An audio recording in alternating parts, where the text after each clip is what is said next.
Welcome back to Radical and Relevant, where we're exploring the genius and the simplicity of each day's gospel and learning how to apply that genius and simplicity to our daily lives. Today's reading is from the Gospel of Mark, chapter 6, verses 30 through 34. It's another episode of Jesus feeding thousands of people.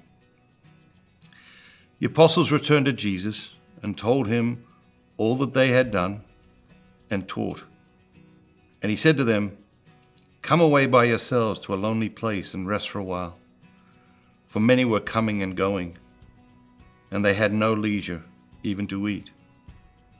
And they went away in a boat to a lonely place by themselves. Now many saw them going and knew them, and they ran there on foot from all the towns and got there ahead of them. And as he landed, he saw a great throng, and he had compassion on them, because they were like sheep without a shepherd. And he began to teach them many things. And when it grew late, his disciples came to him and said, "This is a lonely place, and the hour is late. Send them away to go into the country and the villages around about and buy themselves something to eat." But he answered them, "You give them something to eat." Over and over throughout the scriptures, we see Jesus has this immense concern for people's human needs. He has an immense concern for their spiritual needs, no doubt.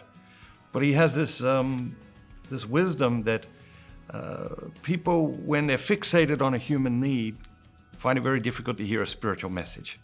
And so it is very uncommon for Jesus to preach to someone in the Gospels before he feeds them, before he heals them, before he comforts them, before he takes care of some real physical or human need.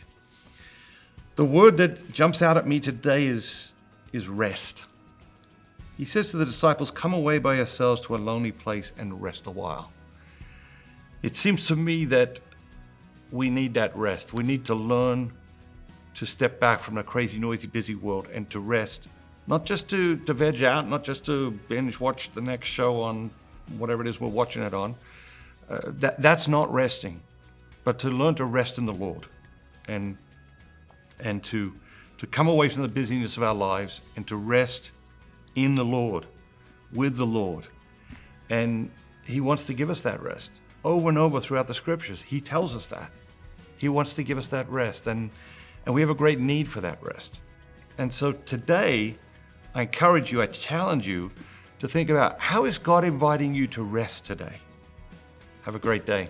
Remember, don't just be yourself, be the very best version of yourself, all that God created you to be.